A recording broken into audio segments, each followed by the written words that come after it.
Muy buenas noches, esto es 4 a la N, soy Gonzalo Prialé, vamos al tema.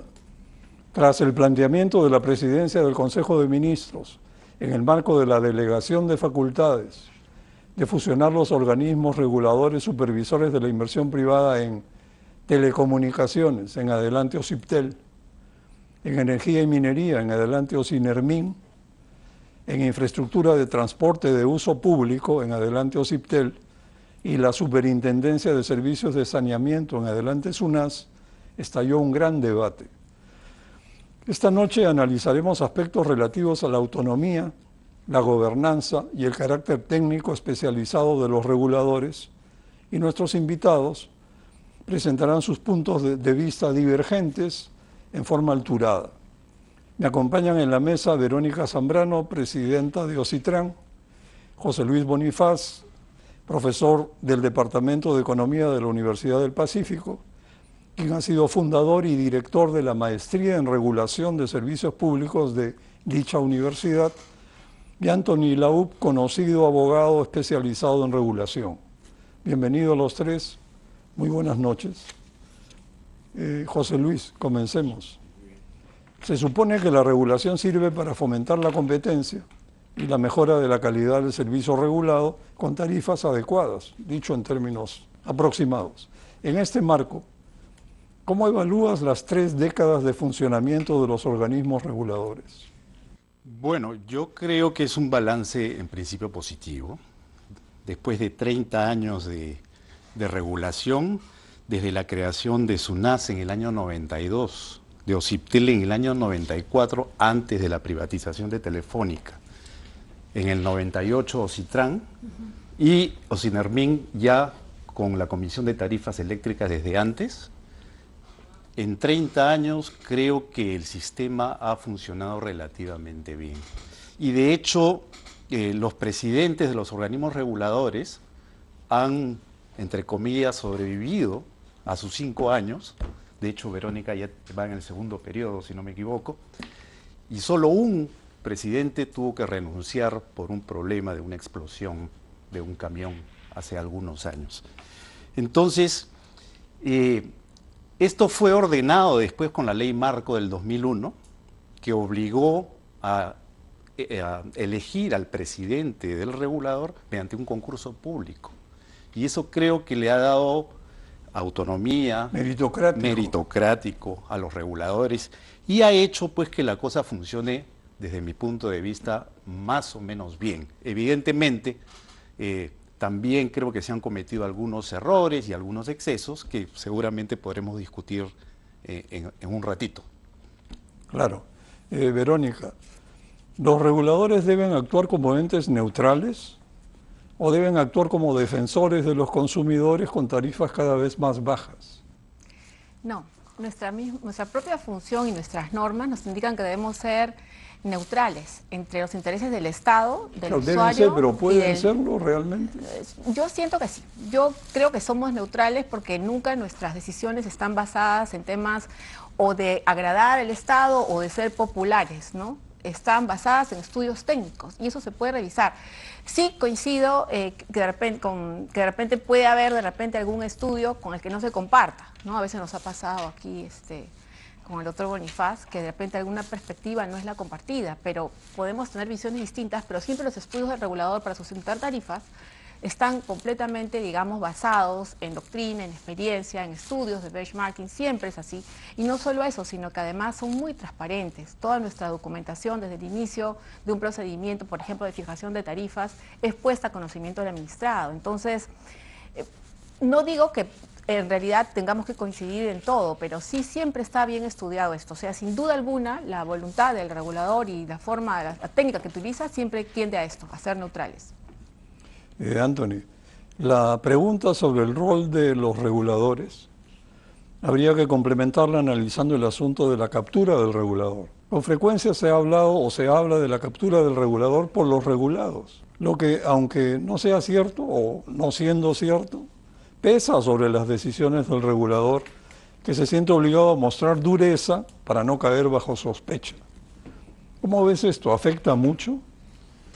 Siempre se habla de la captura del regulador por el regulado o por el Estado. Son los dos grandes riesgos que se corre en cualquier modelo que tenga reguladores de por medio. Sobre la captura por el Estado vamos a hablar después. Lo que ocurre es que siempre penden las dos. Entonces, y la pregunta es que si tú eres una entidad pública, vas a tender naturalmente a pegarte más hacia una posición pro Estado que pro mercado. Entonces, de alguna otra manera creo que se compensan un poco los dos temores. Capturar al regulador, sin duda no voy a decir que es imposible, porque es posible, es decir, sobre todo en un país tan poco institucionalizado como el nuestro, pensar que puede haber de repente una suerte de cofradía de regulados que vayan a tomar al regulador y que, hablemos en términos sencillos, lo coimeen o lo tengan bajo la planilla o ese tipo de cosas, puede ocurrir perfectamente, como ocurre con ministerios, como ocurre con alcaldes, como ocurre con gobernadores, como ocurre con cualquier funcionario público. Creo que esos son los riesgos naturales de cualquier sistema, cualquiera. Es decir, capturar a alguien que decide es usual, es normal, o sea, normal en el sentido que siempre hay alguien que trata de influir en las decisiones políticas, no es que sea normal desde el punto de vista moral, sino es normal desde la tendencia natural de las personas a tratar de controlar las cosas. Entonces, creo que por ahí a mí personalmente no me preocupa, no he visto mayor evidencia en los últimos 30 años de que alguna de las entidades regulatorias hayan estado capturadas por el regulado. Eso creo que es una buena cosa. O sea, sin duda dice bastante bien el hecho de que no se haya evidenciado nunca que ha habido efectivamente una toma del control por los agentes regulados del regulador. Pero lo que sí se nota es que en casos bien marcados sí hay una tendencia natural de ciertos reguladores de favorecer justamente lo que tú mencionabas, que era bajemos la tarifa porque hay que bajar la tarifa. Entonces, ese también es un riesgo, porque en realidad, como lo dijo bien la doctora Zambrano, el rol del regulador es ser neutro, y neutro significa que fije la tarifa que sea lo suficientemente atractiva para que se dé la inversión privada, para que se desarrolle una concesión y que sea lo suficientemente justa con el usuario final, o sea, con nosotros, para que evidentemente no nos avasallen económicamente con un servicio que se nos presta. Claro, porque hay un sentido lógico, ¿no? Si es que la tarifa se baja o se atrasa, bastante probable que el concesionario, el responsable del servicio va a tener que, ante su falta de ingresos para cubrir costos, ¿qué va a sufrir? La calidad del servicio, por supuesto. Este deterioro es como una bola de nieve. José Luis, se ha hablado menos de la captura del regulador por el Estado o por los políticos, que ahora en día vendría a ser más preciso, que además ha venido asomando, sin que los reguladores hayan protestado mayormente. Tenemos ahorita el caso SUNAS, pero ha habido casos anteriores. Estamos ante una propuesta de fusión más política que técnica, en el caso de la propuesta de fusionar los 4 reguladores, y el riesgo de la captura de los reguladores por el Ejecutivo, de la mano con el Congreso, para dar curso libre a un populismo tarifario. Yo creo que estamos en riesgo. Creo que esta no es la primera vez, además, que los ataques del Ejecutivo van por el lado de fusionar a los organismos reguladores. Y, por suerte, no ha tenido éxito las anteriores. Creo que esta tampoco va a tener éxito, ¿no? Los reguladores han salido y han explicado claramente que la fusión de organismos reguladores no tiene éxito, no tiene ahorros, no tiene ninguna cosa clara que pueda ser beneficioso para el bienestar de la población. El punto clave es que los organismos reguladores son especializados, y eso quiere decir que cada uno se atiene a la infraestructura que le toca. Entonces, poner una sola cabeza, ¿no?, con direcciones de puertos, de aeropuertos, de transmisión eléctrica, de ferrocarriles, de telecomunicaciones, no tiene mucho sentido. No va a haber ahorro si es que lo que quieren es ahorrar, ¿no? Eso por un lado. Por otro lado, en vez de tener 4 presidentes vas a tener uno. Y desde mi punto de vista, la captura del regulador de uno tiene más probabilidades que capturar a 4. ¿No es cierto? Entonces, este superregulador que se crearía tendría mucho poder. Y tener poder no es la idea, ¿no? Porque la idea es que cada regulador y cada presidente se especialice en su área y sea el que toma las decisiones en cada ámbito que le toque. Bueno, ahora está en el tapete el tema de SUNAS, que ha denunciado que las tarifas de agua van a duplicarse o más, y que el Ministerio de Vivienda va a manejar la tarifa. Eso está ahora en curso, pero hay una ley anterior, por ejemplo, la 27336, que dio el Congreso hace un tiempo, y que lo que pedía era que la reconexión de los servicios de telefonía fueran sin costo. OCIPTEL no dijo nada y al poco tiempo lo hizo, lo cumplió, violando totalmente su autonomía. Verónica, en un evento reciente en la Universidad Católica, donde participaron los 4 reguladores, incluso tú, el coordinador del programa de política regulatoria de la OCDE para Latinoamérica, precisó que la OCDE es agnóstica sobre los beneficios que puede traer un regulador sectorial o un regulador multisectorial, porque no existe suficiente evidencia de las partes para decir cuál es el mejor modelo.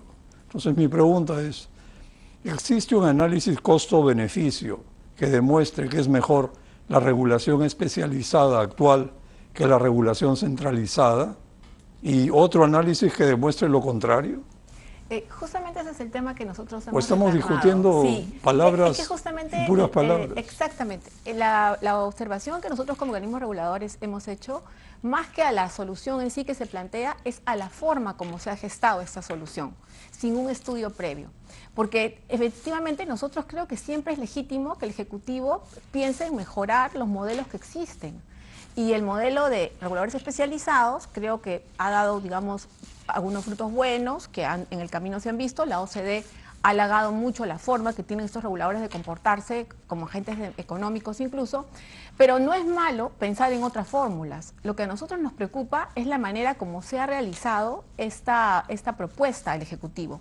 Primero, solicitando facultades para coordinar, para mejor coordinar y tener mejores mecanismos, digamos, entre los 4 reguladores. Pero luego, cuando se llega a la Comisión de Constitución, la asesora encargada de exponer este pedido de facultades, lo que dice es: voy a hacer una precisión. Y la precisión es que la coordinación consiste en integrar los 4 organismos en uno solo. Entonces, claro, eso no llega a ser una precisión y es un cambio, como muchos de los asesores de los congresistas le indicaron a la señorita asesora. Entonces, ¿qué pasa con esto? Lo que no se está transparentando precisamente es lo que tú indicas. ¿Cuáles son las razones por las cuales se quiere cambiar? ¿Cuáles son los beneficios? ¿Cuáles son las ventajas?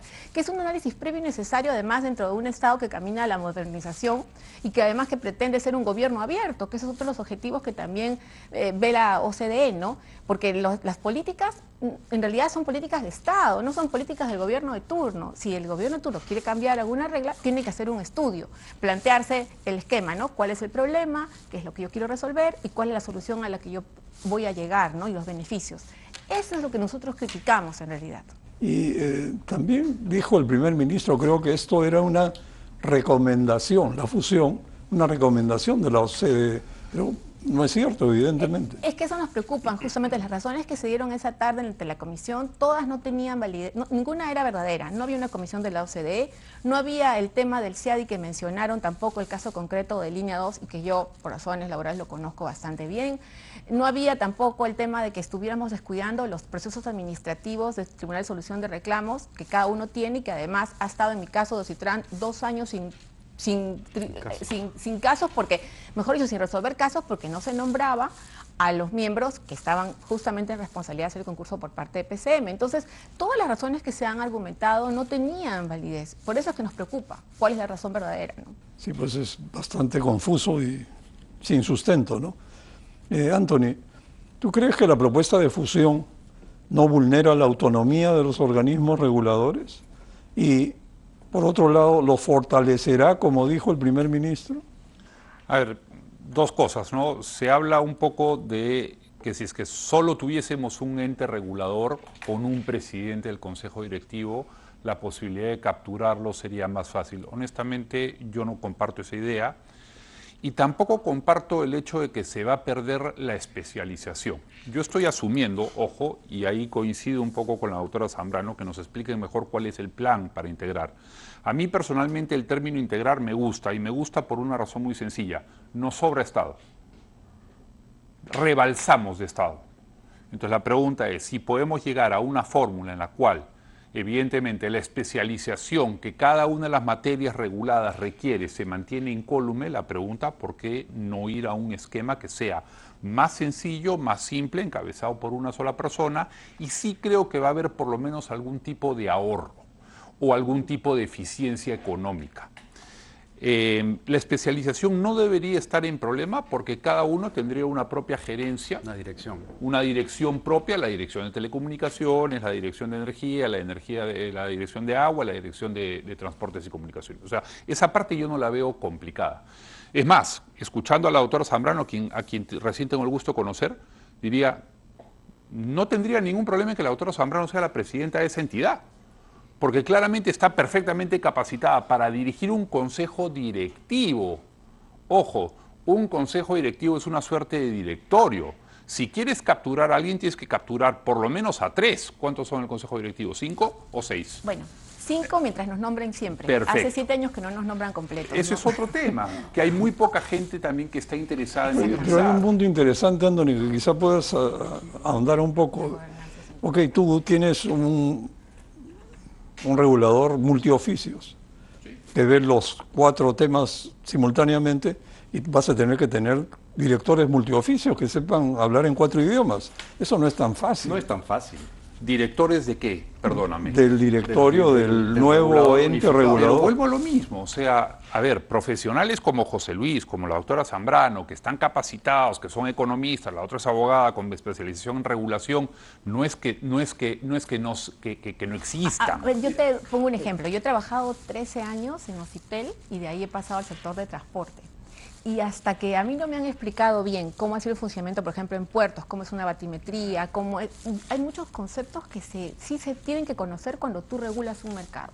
Sí, claro. Y no es tan sencillo si no tienes una especialización. Pero ojo que la en el regulación tema. no la hace usted como presidenta de Ocitran, No, ni pero como toma decisiones. Ojo, sino que es un cuerpo técnico especializado que alcanza una carpeta con toda su explicación Pero y todo lo Anthony, demás. pero toma los la informes decisión. son especializados. Sí. O sea, el gerente de regulación te manda un quiero mamotreto poner- de 100 páginas. Quiero poner un Bien ejemplo interesante que eso. me encanta. Ojalá salga acá. Voy a hablar del sector que yo más conozco, que es energía. ¿De acuerdo? Esto es la estructura regulatoria del año 1990, toda la década del 90. Energía y minas. Habían 5 entes que regulaban esta actividad. Esto es hoy día 21. 5 en los 90, donde se produjo la mayor expansión del ¿Y sector dónde está energía. Ocinermin ahí? Ocinermin está acá Ocinermin. estaba antes, que se llamaba la famosa Comisión CTE, la de Comisión de Tarifas Tarifas Eléctricas. Ahí estaba Ocinermin, Correcto. ¿ok? Y hoy día Ocinermin, y estas son todas las entidades nuevas que Es hemos ido uno de esos agregando. rectángulos. Esto es ahora uno de estos, porque Mira, la CTE qué fue absorbida por interesante. Ocinermin. Y por eso no hay inversión ni pero minería. Es que volvamos un poco a lo que voy diciendo. O sea, tú quieres promover inversión. Con José Luis comentábamos en el previo que había un desfase de más o menos 100.000 millones de dólares en lo que es infraestructura pública, que no se hace. Y hemos visto cómo de 40 sube a 50, 60, 70, 80, 90 y 100. Entonces la pregunta es, ¿qué estamos haciendo nosotros como país para facilitar la llegada del inversionista y que en vez de tener que estar lidiando con 21 entidades a cada rato, lidie con 5? Pero creo, A mí me parece Anthony, interesante lo que dices, pero de todas maneras en ese cuadrito donde tienes 25 entidades, sale Ocinermin y entra este multisectorial, este organismo. Entonces no estás realmente solucionando el problema del administrado. Ojo, Yo sí creo, como tú no es dices, solo que el Ocinermin, Estado- o sea, la pregunta en verdad Sí. yo arranqué diciendo, el problema es que nos sobra Estado. Es correcto. Exacto. Y quiero Eso es volver a lo correcto, mismo. Ese es un pero problema por más grande. Me procesos. sobra el Estado. Ese es un problema más Y el grande. problema ha sido, por ejemplo, que Ocinermin, que en un momento dado acumula todas las funciones regulatorias y normativas, sin ser el ente normativo, porque el normativo es el Ministerio de Energía y Así Minas, es. pidieron facultades normativas para crear sus propios espectros de control. Perfecto, muy bien, se los dieron. O Sinermin, que recauda 610 millones de presupuesto. ¿De acuerdo? 610 millones, que es más que el presupuesto de Antonio, todo el gobierno vamos regional a de volver Dios. sobre Ocinermin Sí, claro. posteriormente, porque No, yo lo que quería, iba- a antes lo de que ir iba a es- una pausa, lo que- discúlpenme, un breve comentario de cierre. Miren, 25 entidades que están regulando la minería, por ejemplo, ¿no? Ok. Solución, ¿qué es lo que hacen normalmente? Ventanilla única. ¿Saben qué es la ventanilla única? Una ventanilla donde detrás hay 25 escritorios y no cambia absolutamente nada. Eso no soluciona. Vamos a una pausa y volvemos.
José Luis, estamos de vuelta. Muy bien. Hablemos ahora de gobernanza, profesionalismo y meritocracia en los reguladores. Varios funcionan, como dijo hace un momento Verónica, con directorios incompletos y directores cuyos periodos vencieron. Exacto. La mayoría de los directores, sus periodos ya vencieron, en los 4 reguladores. No se les reemplaza no porque no haya gente excelente como los que están en la mesa, sino porque resulta difícil hallar profesionales especializados, debidamente calificados, interesados en recibir dietas. Y su selección hace rato que dejó de ser meritocrática. Entonces, José Luis, ¿cómo esperar una adecuada gobernanza que permita una regulación adecuada en estas condiciones? Bueno, es una buena pregunta. Una cosa, por ejemplo, que la academia hace es crear estudios especializados en regulación. Hay varias universidades, dentro de las cuales está la Universidad del Pacífico, que tiene una maestría en regulación hace 14 años. Entonces, estos profesionales que se capacitan año a año deberían de formar parte de los organismos reguladores y de las empresas reguladas, ¿no es cierto? El problema, creo yo, es que hay una sombra de la Contraloría General de la República que paraliza las decisiones de los funcionarios públicos. Evidentemente. Y eso incluye a los directores de los reguladores. Pero evidentemente, ¿no? Entonces, hemos visto ya sanciones muy fuertes a directores de organismos reguladores por tomar decisiones debidamente sustentadas que son revisadas por la Contraloría después, ¿no?, de haberla tomado, como si fueran ellos técnicos. Y los verdaderamente técnicos que han tomado la decisión son los funcionarios del organismo regulador, los que trabajan ahí. Claro, pues. ¿No? Entonces, mucho riesgo y poca dieta. ¿Quién va a ir? ¿Quién va a ir? ¿De acuerdo? Y quería anotar una cosita nada más respecto de lo que dijo Anthony en el bloque anterior, si me permites. Hay un estudio del Banco Mundial que dice que reguladores únicos es mejor o es más apropiado en países pequeños. Entonces, por ejemplo, Costa Rica tiene un regulador único. Pero claro, Costa Rica tiene 10 concesiones. Ocitran solo maneja ¿cuántas concesiones? 32 y ahorita 34. Con las ¿Te das nuevas cuenta? Todo, entonces, tenemos un montón de... Perú es un país grande y tienen un montón de APPs. Desde que se creó Proinversión, APPs hay más de 130. Entonces, siendo un país grande, se necesita especialización desde mi punto de vista. Otro país que tiene regulador único es Alemania. Pero claro, Alemania es Alemania. Y España, entonces, ¿no? Está en proceso. España está en proceso, pero no va a llegar, retroceder. no va a llegar, van a retroceder. Entonces, que te quería dar esos ejemplos como para que... Y antes de continuar, para enfocarnos no en este tema, sino para cerrar, ¿cuántos directores tienes en tu directorio? Solo somos 2 ahora, no tengo quórum ya desde octubre. ¿Y cómo funcionan sin quórum? Es que justamente estoy tomando decisiones por emergencia. Y yo tenía esperanza Es muy valiente, de Verónica. que nombraran a los nuevos, pero acaba de renunciar el único que quedaba. Entonces, como ya no voy a ser presidenta de directorio, sino solamente directora ejecutiva, voy a tener que tomar ya las decisiones nomás de frente, porque no va a pasar un año y me van a decir, señora, ¿usted qué decidió? Nada, porque tampoco puede vivir un organismo regulador sin tomar decisiones importantes. Se nos vienen todos los procedimientos tarifarios ahorita. Y el procedimiento tarifario es algo muy delicado, porque si la tarifa tiene que bajar, y yo no tomamos la decisión, perjudicamos a los usuarios. Y si la tarifa tiene que subir y no tomamos la decisión, no perjudicamos al inversionista. Entonces, no se puede dejar tomar la decisión, ¿no? Pero eso es un entrampamiento prácticamente. En realidad es un problema porque pueden venir muchos procedimientos judiciales después objetando que solamente se tomaron la decisión con un solo director. De hecho, quien no quede contento con la decisión puede ir por ese lado formal, ¿no? Y ponernos a discutir. Qué interesante que Verónica tenga la valentía de tomar decisiones en estas circunstancias, y vemos el caso de ministros que tienen terror a tomar decisiones y miren cómo está el sector. Exactamente. Con lo cual me reafirmo en lo que dije. O sea, las personas calificadas están y la receta es: vamos a pagarles correctamente a estas personas, vamos a darles la protección que necesiten darles, y tenemos un organismo que comience a funcionar correctamente. Pero el hecho de que sean 4 o sean 10 no es óbice para que no pueda ser uno solo. Eso es lo que yo digo. Bueno, Anthony, un tema que es tu especialidad máxima. ¿Existe sobreregulación en el sector eléctrico? ¿Las tarifas están fuera de línea? Largamente. A ver, cuéntanos. No solamente existe sobreregulación, como lo estamos viendo, porque mientras más metas, más regulación hay. Pero también tarifas a la deriva. En todo sentido. Es más, conversábamos con José Luis qué había pasado con la transmisión eléctrica en un primer momento, y la transmisión eléctrica había sido una actividad que quedó liberalizada completamente. Lo que ocurrió es que hubo cero inversión, en blanco. ¿Por qué? Porque cuando tú le ibas a preguntar al inversionista, oye, ¿por qué no haces líneas de transmisión? Te decía, porque no hay predictibilidad de parte del regulador. Yo no me estoy inventando, yo he trabajado 10 años en el Ministerio de Energía y Minas. Y te decía exactamente eso. Se tuvo que cambiar y fuimos a los famosos contratos tipo BOT o BUT en el Perú, que dicho sea de paso, son el mismo modelo que se usa para todas las concesiones. Para estas 130 APPs que hay en el Perú, se usa ese mismo modelo que nació del modelo eléctrico. Entonces, no es que sea ajeno, no es que demande una especialización ultrasónica, no, se conoce. ¿Qué ocurrió? Que a partir de ese momento comenzamos a dejar las cosas por escrito por delante. Me ofreces un número, te lo estabilizo por X cantidad de tiempo y te pago una rentabilidad determinada. Se acabó, santo remedio, ya no necesitábamos al regulador. Tan ya no necesitamos al regulador que cuando hacemos una línea de transmisión, el regulador en realidad va a ver si efectivamente pusieron un perno o no pusieron un perno. Literal. Porque tarifariamente hablando no puede hacer mucho más que eso. ¿Estamos de acuerdo? Entonces la pregunta es, si yo puedo prescindir de la tentación del regulador, que a veces puede ser política porque le interesa mantenerse en el cargo, de bajar tarifas artificiosamente, ¿por qué no hacerlo? ¿Por qué no hacerlo? Segundo tema que pongo en mesa. 44 millones de celulares hay en el Perú. Más o menos. Corrígeme, doctora Zambrano, si estoy equivocado en el número. Sí. Somos 34 millones de peruanos. Eso quiere decir que tenemos por cabeza más de un celular. Sí, más, claro. Y tenemos 4 operadores que se matan entre ellos. Todos recibimos llamadas todos los días. Cámbiate acá, cámbiate acá. Pregunta, ¿necesitamos a un OCIPTEL que me regule el celular? Pero lo que regulan es la calidad, ya no regulan tarifas. No, está bien. No, claro.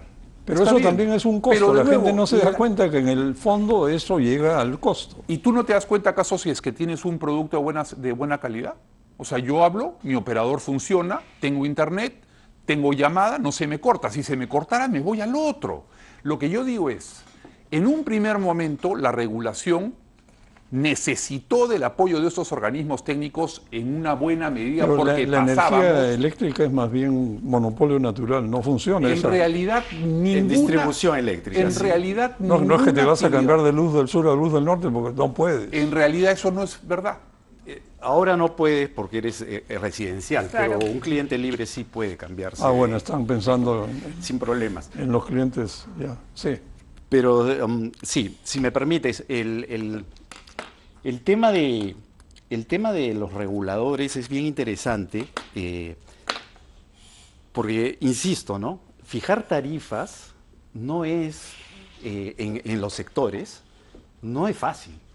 Las metodologías tarifarias de los sectores son totalmente diferentes. Claro, ¿no? en el mismo Ocitran tienes dos formas En completamente Ocitran tienes dos distintas. formas diferentes, en energía tienes formas ¿De diferentes. qué tarifas estamos hablando? Las tarifas reguladas, básicamente. ¿Qué son cuáles? En la distribución eléctrica, el valor agregado de distribución Ok. tiene todos. Que es toda su básicamente decir metodología. cuánto cuesta la red eléctrica por la cual Sí, es una transporta empresa los modelo electrones. eficiente lo que Claro. se usa. Que es, Pero, una, por ejemplo, es una ficción. pero Claro. es una metodología. Ok, Sí. perfecto. Se estudia, Con lo cual- etcétera. Ok. Sí. En transporte tienes metodología price cap o Sí. metodología tasa de retorno. Que funciona exactamente igual en En electricidad. SUNAS tienes una mezcla de modelo eficiente con tarificación eficiente. Son dos modelos regulatorios que hay. Son un poco Tarifarios más. son dos. Bueno, Claro, pero son un entonces poco el más. estudio de pero la empresa hacer los tienes estudios diferentes- requiere de especialización. Para La que no- especialización de... No es fácil. Yo no te Eso- estoy diciendo que Tienes que sea analizarlo. fácil. Y te lo digo Claro. porque eso lo enseñamos en la Y eso universidad. no es perdóname. Y los es- abogados y los economistas lo tratan de entender. Pero es un tema complicado, ¿no? Yo no estoy de acuerdo. Un momento. Absolutamente en desacuerdo. Bueno. Están en desacuerdo, Sí. qué bueno, Qué bueno. pero eso es bueno para que salga a la luz. Verónica, cambiando ligeramente el tema, o bastante, no se aprecia una clara división del trabajo entre el Ministerio de Transportes y Comunicaciones y Ocitran. Esto ha quedado evidenciado en el caso del colapso de la iluminación de la pista de aterrizaje en el aeropuerto Jorge Chávez, Buen tema. donde Corpac es responsable, pero no sabe nada. ¿Cómo es posible que esto ocurra? Ya, lo primero es que eso no se va a solucionar con un regulador multisectorial, porque entiendo que el regulador multisectorial recibe las mismas funciones que tiene Ocitran y no ni más ni menos, salvo que ya lo que estemos hablando es de un organismo distinto a lo que tenemos ahora, ¿no? Que eso no es lo que se ha planteado. Pero en el caso concreto de este suceso, lo que pasa es que el contrato tiene un origen en el cual divide algunas responsabilidades para la y otras responsabilidades para Corpac, que en mi opinión no es sano tener en un recinto en el cual hay tanta actividad, dos entidades distintas que están en el fondo vinculadas al mismo proceso de brindar servicios a las naves o brindar servicios a los pasajeros.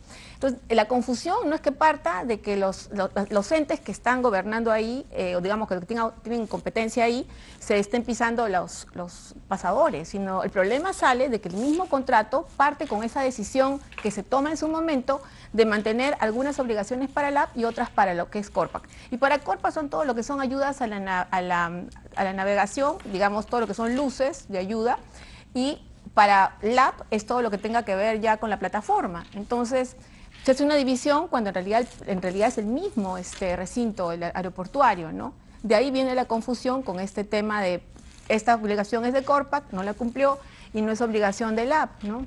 Pero el caso es terrible, ¿no? Por supuesto, es lamentable y se debería buscar una solución efectivamente, no solamente una solución de determinar si es ese modelo correcto que sigan dos entidades compartiendo esas responsabilidades en un mismo proceso o si hay otros cambios que hacer incluso, ¿no? Más adelante podemos hablar de qué diablos que hacer sí. con Corpac. Anthony, sobre el tema presupuestal que tú has mencionado públicamente, la mayor parte del presupuesto de los reguladores se cubre con los aportes de regulación. Sí. Eso Sí. es importante. Y por otro lado, sus costos administrativos representan 30% de los costos totales que incurren aproximadamente. Entonces, no necesariamente habría un gran ahorro de costos si te vas a uno solo y a la vez quieres preservar la especialización. ¿Qué otros ahorros se harían o cómo son tus números? En realidad, A ver, los reguladores tendrían que estar haciendo su trabajo de fiscalización regularmente, valga la redundancia. Hemos ingresado a este canal y hemos visto que esta pista, por ejemplo, está hace 5 meses, de acuerdo a lo que me habían informado, con una obra que Sedapal no concluye, ¿de acuerdo? Y estamos hablando de una zona en la que efectivamente tendría que ocurrir. ¿SUNAS dónde está? Pregunta. ¿Sí lo aprieto al privado o no lo aprieto al público? Volviendo un poco al tema de la captura del regulador por parte del político del regulado. Sedapal inundó San Juan del Lurigancho con aguas negras, aguas servidas. Durante 3 semanas gente tuvo que convivir con 1 metro de aguas servidas. ¿Pasó algo? Nada. Bueno, habría que preguntarle al presidente de SUNAS, que no está acá, si hubieron sanciones, multas, ¿no? Busquémoslas, vamos a buscarlas en la página web, que yo sí me he dado el trabajo de buscar SUNAS. Y la verdad que la lista de las sanciones son más o menos así. No vamos a hablar siquiera de las EPS que funcionan o de las otras entidades que funcionan en provincias. Si eso ocurre en Lima, no me quiero imaginar lo que pasa en cualquier lugar del Perú. Punto número 2. Se gasta muchísimo en consultorías. ¿Dónde está la especialización, José Luis? ¿Dónde está la especialización? Este gráfico que tengo acá es brutal. ¿Consultorías de? Consultorías de todo tipo. Este es un gráfico que hizo, esto es una estructura que salió de una consultoría que contrató el Ocinermin en el año 2017 para hacer una evaluación, 2017-2018, para hacer una evaluación de cómo había avanzado el sector eléctrico vis a vis la regulación actualmente existente, con un Ocinermin presente. Contrató a una entidad que se llama Cambridge Consulting, todo el mundo la conoce, Cambridge Consulting es un monstruo, pagó millones de dólares y Cambridge Consulting le dijo a Ocinermin, tu modelo regulatorio adolece de todo esto, es un desastre. ¿Qué hizo Ocinermin con ese informe que costó millones de dólares? Debajo de la carpeta. ¿Dónde está la especialización, José Luis? Eso se ha consultado, porque todo eso es público. Todo eso es público, toda esta es información que nosotros hemos podido conseguir y que está documentada y que demuestra que efectivamente te digo que sí cuando me gusta lo que yo hago y te digo que no cuando lo que tú me estás diciendo que te he contratado no me gusta, ahí sí lo escondo. Eso no tiene nada que ver con la especialización. Tiene que ver. O sea, porque si es que eres un especialista, yo contrato una consultoría internacional cuando Claro. me aporta a mi profesionalismo. Pero los estudios tarifarios los hacen en casa. Sí, in-house. Los hace Ocitran, Claro. los hace Ocinermin y los hace Ocitel. A esa especialización te refieres. A esa especialización. Claro, porque, Pero me refiero perdón, a perdón, eso. Anthony, pero también Sí, claro. hay temas en los cuales tú necesariamente como organismo regulador a veces también requieres una opinión de un tercero, muchas veces para Con validar, experiencia, claro, ¿no? para validar algún tema más especializado aún en temas legales a veces, ¿no? A nosotros nos ha pasado en algunos arbitrajes.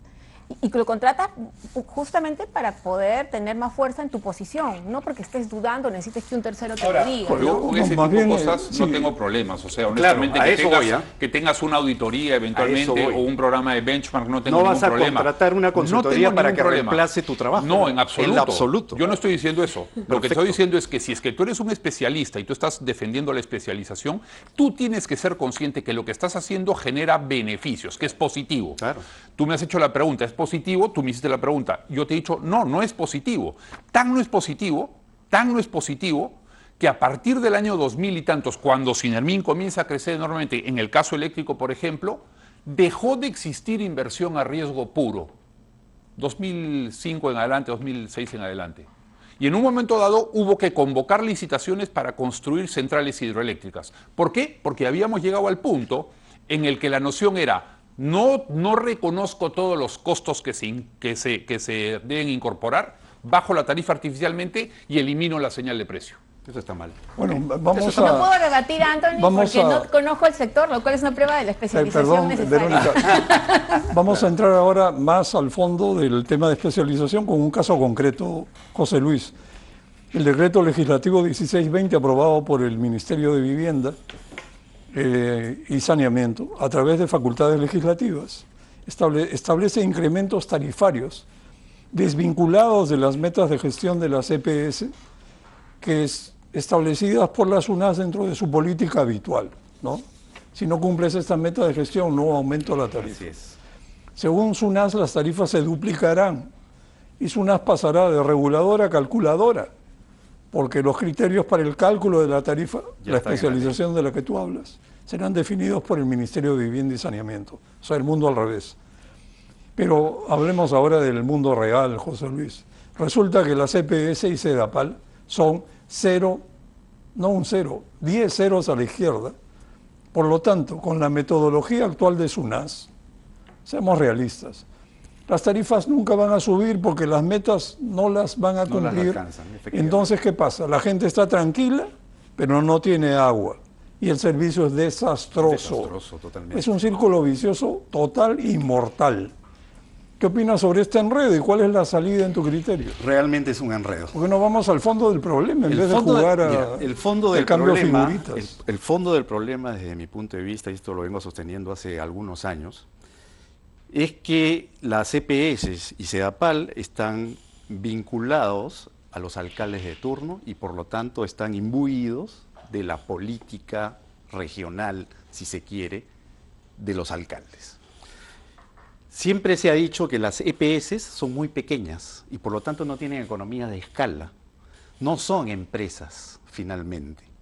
Entonces, lo que se debe hacer, como se ha hecho en otros países, por ejemplo en Chile, es tener empresas regionales de buen tamaño. ¿Por qué tenemos 51 EPS? Deberíamos tener 25, a lo más. ¿No es cierto? Porque el tamaño sí importa en este caso.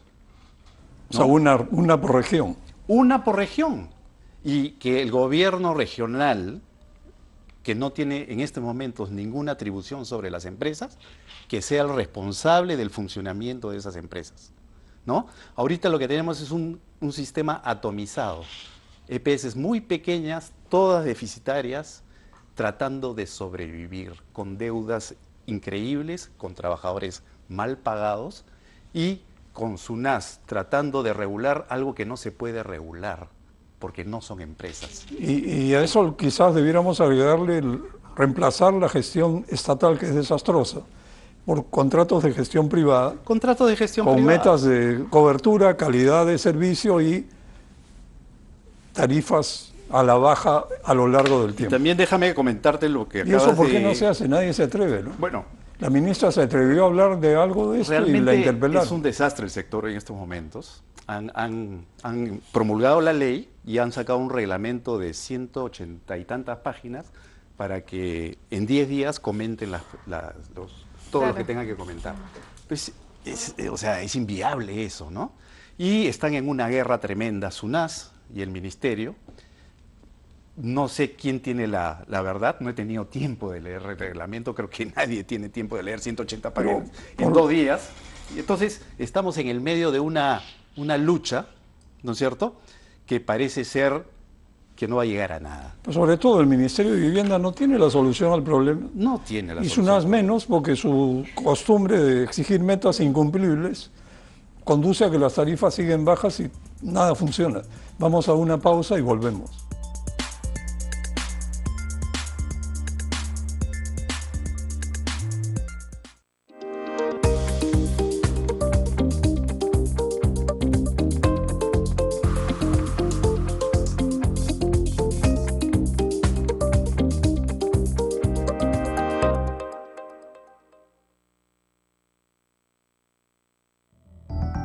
De lunes a viernes no se pierde el horario diurno de Canal N. A las 6, la jornada informativa empieza. Mañana al día con Melissa Pesquiera. A las 9, lo que está pasando en Lima y provincias. De 9 a 11 con Fátima Chávez. A las 11, la actualidad en vivo, en directo, con Albina Ruiz. A las 13 horas, N Noticias, el resumen de los primeros acontecimientos del día con Fátima Chávez. A las 15, las noticias con un enfoque más distendido, a media tarde con Gunter Rabe. Y a las 17, en directo con Carla Tello, el reporte en vivo del Perú y el mundo.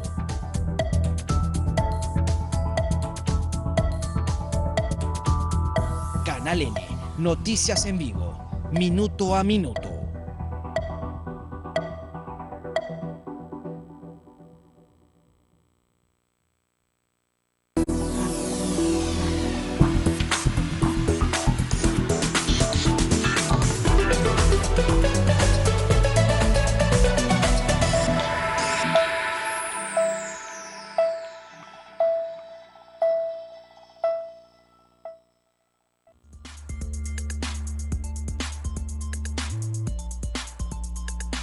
Seguimos en 4 a la N sobre el tema de los reguladores. Verónica, ¿qué pasa con los permisos municipales para iniciar la construcción de la estación central de la línea 2 del metro? ¿Qué sucederá si la tuneladora llega a esta estación central, que es la estación 13, y no tienes las autorizaciones y mucho menos va a estar ni empezada y por supuesto jamás terminada la estación central? ¿Qué pasa? Bueno, ahí lo que pasa es que creo que hay un gran problema cuando se otorga una concesión. Una concesión ya debería ser una habilitación para todos los permisos que se requieran a lo largo de poder ejecutar este proyecto. Porque si el inversionista tiene que ir a tocarle la puerta a 20 autoridades para 20 permisos, entonces ¿qué sentido tiene que el Estado, el gobierno central representado por el MTC, le haga un encargo? Le diga, mire, yo te encargo que tú tengas que construir esto. Pero cuando va a los diferentes niveles de gobierno, muchos no entienden qué es el proyecto y no le dan los permisos. Entonces, lo que está pasando ahorita en la estación central, creo que es un poco ya esto pintado, pero la manera más terrorífica que puede haber. Porque al no llegar la tuneladora y no encontrar la estación, va a llegar más o menos en un mes y 10 días, hasta un mes y medio. Y aunque tuvieran los permisos, la estación no va a estar en un mes. Entonces ya se tramitó un decreto de urgencia. Fregados. Ya se tramitó un decreto de urgencia para que la tuneladora pase en lleno, o sea, pase por debajo de la tierra sin haber que hacer unos túneles para poder mirar que está en buen estado. Y no haber conexión con el metropolitano. Claro, pero eso, que la tuneladora pase en lleno, va a significar que no vamos a detener el trabajo de la tuneladora, que nos costaba como 9 millones al mes si se detenía. Pero no quita que tenemos que construir esa estación central. Claro. Tenemos que construirla de todas maneras, porque sin esa estación central no hay conexión con el metropolitano, no hay un proyecto continuo, vamos a tener 2 metros cortados ahí. ¿Y por qué razón? Porque una autoridad no quiere darnos los permisos porque se basa en unas razones que son fuera del contrato. Entonces, eso es lo que nosotros nos preocupa y lo que hemos venido denunciando transparentando en estos días, ¿no? José Luis, estamos ya entrando al tramo final. Bueno, hemos hablado mucho sobre la fusión o la no fusión y finalmente la confusión, pero ¿qué ajustes o correcciones debieran hacer los reguladores sectoriales para mejorar su gobernanza, su gestión y evitar caer en el dominio de los políticos? O sea, tienen que hacer una tarea también. Sí, estoy totalmente de acuerdo, ¿no? Digamos que el aporte de regulación ha venido creciendo, ¿no? Ocitran tiene muchas concesiones, cada una le paga el 1% para sobrevivir. Exacto. Ociptel, por ejemplo, ha pedido aumento en el porcentaje del aporte por regulación. 21 millones de soles más, ¿no? Para supervisar la telefonía móvil, cuando al año solo pueden gastar 13 millones porque no tienen capacidad de gasto. Entonces, te doy ese ejemplo porque en Ociptel el 80% de los costos son costos fijos. Entonces, antes de pedir más dinero, yo creo, y esa es una tarea creo para todos los reguladores, poder mirar un poco de reorganizar, ¿no? Sobre todo en Ociptel, que es el más tecnológico, ¿no? Hacer la supervisión remota, invertir ya en cosas tecnológicas para evitar tener tanto costo fijo, ¿no es cierto? Hacer una buena inversión y poder supervisar la telefonía móvil y todos los aspectos que involucra la regulación de Ociptel sin necesidad de pedir mayor aporte por regulación, porque al final, ¿quién lo paga? Nosotros lo pagamos, ¿no? El aporte por regulación, acuérdense, que es provisto por la empresa concesionaria al regulador, y la empresa concesionaria nos cobra a nosotros.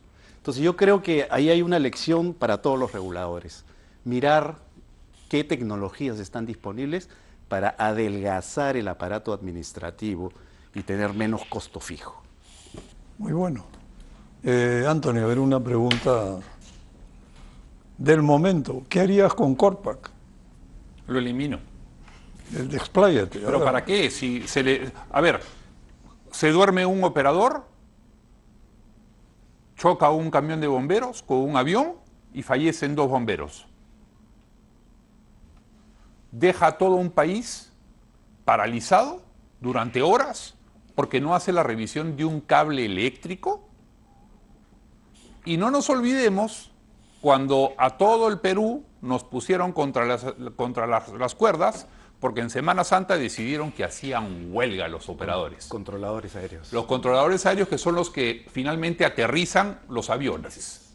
O sea, estamos al chantaje de una empresa que no funciona, una empresa que no responde y una empresa que no tiene nada que explicarle al país. Y todo, o sea, honestamente, a mí me parece... Antes que continúes, y todo parece indicar que Corpac, como no puede ni amarrarse los zapatos, no le da pase a la que comience a funcionar la segunda pista, porque simplemente no está capacitada para manejarlo. Ahí estamos a la espera de la opinión de OASI en estos días, pero ellos ya podrían haber visto el vidrio nuevo que está en pruebas del 10 de mayo y decirnos si ven o no ven, porque quienes son los usuarios del vidrio son ellos, no ¿No OASI. tienen radares? Increíble. Todo es visual, esto es Pero acá incomprensible. dijo, no solamente, No, ojo sí hay que es ayuda, el único también hay aeropuerto, ayuda, sí. el único aeropuerto que tiene más o menos completo, y digo más o menos, es Jorge Chávez. El de Arequipa no tiene la instrumentalización completa. Ojo, el de Arequipa, la segunda ciudad del Perú, no tiene esa instrumentalización. El resto no quiero saber. Pero la doctora Zambrano había dicho algo que me ha parecido brillante. Si el Estado ya te da una concesión, que ese título sea suficiente. Y honestamente no puedo suscribir más ese concepto. La pregunta es... Título habilitante. Claro, porque la concesión es un título habilitante que te permite a ti usufructuar bienes públicos para explotar una determinada actividad. Así de sencillo. Ese es el concepto de concesión. Pero, claro, cuando uno empieza a revisar 19 ministerios, 1.828 municipalidades, 24 regiones, 4 reguladores específicos, y decenas de otros reguladores, uno empieza a entender por qué las concesiones en el Perú funcionan tan mal y por qué los reguladores están sobrepasados. Y disculpen que se los diga, pero están sobrepasados y perdieron foco. El gran proceso de transformación que supuso los 90 hasta principios de los 2000 hacía necesario que tuviésemos estos reguladores. Hoy nuestro regulador tiene que ser mucho más chico, mucho más especializado o más inteligente, más técnico. Y sí, no le tengamos miedo a tener que pensar que la idea de reducir Estado es mala. Yo creo que es buena. Otra cosa que rescato es lo que dijo la doctora Zambrano. Dijo, bacán, pero definamos el cómo y el por qué. Perfecto, en realidad no estamos en desacuerdo. Estamos de acuerdo en que tenemos que reducir las entidades públicas que regulan a las actividades en el Perú. Creo que ese sería un poco el colofón. Y de nuevo, el regulador tiene que no hacerse sentir. Uno debería ni siquiera darse cuenta que está ahí presente, pero no permitir que ocurran cosas como lo que estamos viendo, como lo que vimos con Sunat con la inundación de San Juan del Lurigancho, o con los grifos que te explotan, o con camiones que transportan GLP adulterado y nadie dice nada y nadie hace nada, etcétera, etcétera. ¿Vamos a proteger al usuario o vamos a proteger a la entidad reguladora? Si la razón de ser del regulador es la protección del usuario, pues hagámoslo eso. Y una pregunta que se me quedó en el tintero, y perdón el atrevimiento, doctora, yo cometí la torpeza, y digo la torpeza ilusionadamente, de decir, me voy con mi familia de viaje Lima-Tumbes. 4 concesiones. Hay 4 concesiones entre Lima y Tumbes y una carretera que la opera el Estado peruano. Bueno, una de ellas es la línea amarilla, que por supuesto son 9 kilómetros, los 9 kilómetros más caros del mundo. Luego viene la autopista, la que está acá, que está bastante bien. Y de ahí las 2 del norte son un desastre. Sí, son un correcto. desastre. Sí. Nunca en mi vida he visto que una carretera, que una autopista tenga semáforo, rompemuelles. Completamente de acuerdo. E invadidas las zonas que tendrían que ser de auxilio o de emergencia. ¿Eso no es labor de ustedes? No en todo. Bueno, la línea amarilla no regulamos. Norvial sí regulamos. Y el problema con las carreteras del norte, y yo podría darle un mapa de eso para que usted se admire, es que muchas de esas carreteras no tienen todavía terrenos entregados. Es increíble. La ida es del concesionario y la vuelta sigue siendo todavía del Estado. ¿Por qué? Porque el Estado cometió un grave error cuando hizo el contrato de concesión, indicando que no iba a entregar la carretera en el estado que estuviera, sino con una calidad que se llama una puesta a punto. una puesta a un punto que el Estado nunca ha logrado y que entonces la concesionaria no lo recibe. Entonces hay muchos errores en los contratos que estamos ahora pagando, como dirían, las consecuencias, y hay que solucionarlos, ¿no? Hay que hacer adendas, no hay otra forma. Por eso quiero rescatar tu concepto, doctora, donde dices, si el Estado ya te dio una concesión, que ese título sea suficiente para que la infraestructura se haga y que no me interpongan algún proceso o alguna medida administrativa que me paralice la... Bueno, vamos en a Alemania que, ojalá funcione eso, pero no creo que funcione en el Te Perú. pediría, Verónica, a manera de cierre tuyo, una especie de declaración sincera. ¿Qué puede mejorar? ¿Qué puede mejorar el ecosistema? Bueno, a ver, voy a decir algo que siempre en la oficina ya lo dicen, ¿no? Yo soy un poco disruptiva. O sea, a mí sí me gusta revisar modelos, sí me gusta levantar debajo de la alfombra, como dicen, para ver qué hay. Siempre es bueno y siempre es sano, y además en una institución que quiere caminar la modernidad, eso es ser transparente, ¿no? Entonces yo sí creo que nuestro modelo ha funcionado, pero puede funcionar mejor y puede solucionar muchos errores. Entonces, el hecho de que yo no tenga, por ejemplo, directores, significa que el modelo directorio está funcionando mal. No las personas van a querer venir por un costo determinado, por tiempos cortos, a tomar decisiones difíciles. Tienen que haber directores, creo yo, que sean de planta, ¿no? Ese es un cambio que sería muy grande. Y por otro lado, bueno, es que los reguladores no tenemos que tener miedo a desregular, ¿no? Yo tuve un buen maestro que fue el primer presidente de OCIPTEL, el ingeniero Kunigami, que siempre nos dijo, el éxito del regulador es cuando empieza a desregular. Así que yo sí creo en eso, y por eso creo que el proyecto de Chancay es un escenario buenísimo para puertos, porque tal vez sea la posibilidad de empezar a desregular en ese mercado tan importante, ¿no? Ahora, por favor, en un minuto, José Luis y Anthony, palabras finales. No, digamos, yo creo que la historia de la regulación en el Perú ha tenido, en 30 años, mi balance es positivo. Siempre se puede mejorar, siempre se puede mejorar. Y estoy seguro que los profesionales que están estudiando las maestrías en diversas universidades tienen que ir a trabajar a la empresa regulada, tienen que ir a trabajar al regulador, porque es un ámbito interesante, hay un desarrollo interesante, hay cosas importantes que ver. Entonces yo exhorto, y eso es el buen ánimo que tengo, a que los profesionales vayan al sector de regulación. Hay mucho por hacer y el bienestar de la población está en juego. Anthony, un minuto, pero en serio. Un minuto. 100.000 millones de dólares en falta de inversión en infraestructura, problemas en todos los sectores, y esa es la realidad, problemas en todos los sectores. Y lo cierto es que si seguimos con un modelo que no te genera todas las tranquilidades a los inversionistas simplemente no van a venir. No solamente falla Proinversión, no solamente falla el Ministerio, no solamente fallan los reguladores, falla todo el organismo público. Ojalá que encontráramos más personas como la doctora Zambrano, que está dispuesta a comerse un pleito como el que efectivamente se está comiendo. Me encantaría, realmente me encantaría. Y es más, y pensaría que sería fantástica que ella sea la mega reguladora. Dios mío. Y un tema, comité de expertos. Chile tiene un comité de expertos. Deberíamos de pensar en introducir la fórmula del comité de expertos. Gente que está absolutamente desvinculada del Estado, a la que se le paga muy bien, generosamente, y a dedicación exclusiva. El sector eléctrico así funciona en Chile. Bueno, les agradezco mucho, Verónica, José Luis y Anthony. Ha sido bien grato escuchar esta candente conversación. Y por mi parte, para terminar, yo diría que los reguladores tienen que tratar de ser más eficientes. Hay una mejora continua, que es el reto permanente para los reguladores. Completar los directorios, eso le corresponde a la PCM, meritocráticamente.